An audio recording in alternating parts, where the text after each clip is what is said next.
No vídeo de hoje vamos falar sobre a resiliência, uma virtude que pode ser aplicada aos estudos e à vida.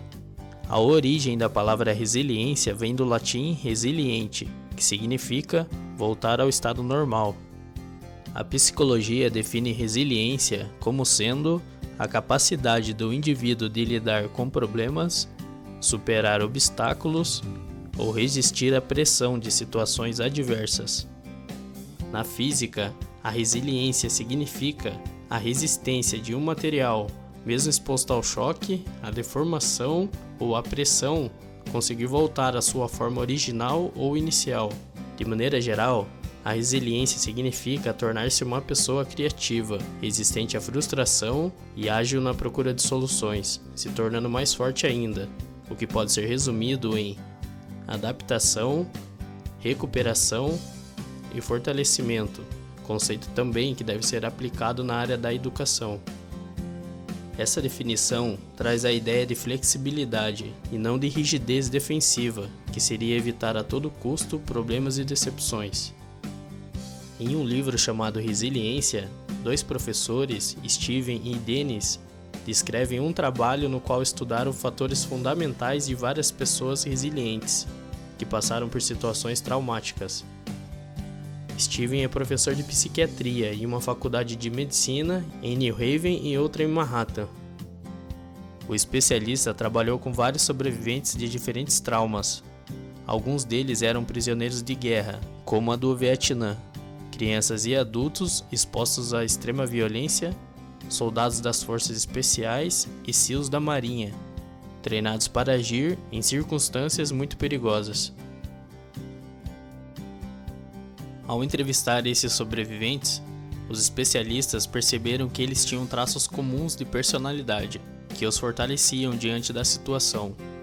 A primeira habilidade observada era que eles identificavam claramente os desafios e já vislumbravam sucesso na tarefa, o que poderia ser interpretado como otimismo. Outro ponto observado foi a fidelidade dos prisioneiros de guerra às suas próprias convicções. Os especialistas ficaram impressionados com a importância desse aspecto moral para os prisioneiros. Mesmo sob tortura, eles permaneciam ligados a algo maior, exercitando a fé, o que os mantinha unidos. Observaram também que os resilientes buscavam sempre ajudar as pessoas, as direcionando, e possuíam um senso agudo do que era certo e errado. Os especialistas concluíram que o altruísmo, a vida espiritual e a coragem para enfrentar os medos faziam parte dos mais fortes. Eles destacaram também que é possível aumentar a resiliência através da terapia cognitivo-comportamental, método de procurar transformar a maneira como a pessoa pensa e se sente diante de situações que provocam comportamentos indesejados, já que o cérebro é capaz de modificar seu funcionamento de acordo com os estímulos que recebe. Dependendo das circunstâncias externas, o cérebro pode reforçar um circuito de neurônios que nos incentiva a reagir ou, de modo contrário, nos leva a nos entregar, concluindo que a resiliência não faz parte da personalidade da pessoa, pois é algo que deve ser desenvolvido. Em um contexto bíblico, personagens como Paulo ensinam aos habitantes de Filipos a virtude da resiliência, como saber viver em qualquer situação, sendo ela boa ou ruim. Até o próprio Jesus nos ensina a resiliência, em esperar a vitória diante das aflições. Outra história de resiliência e de sobrevivência é do médico psiquiatra Viktor Frankl.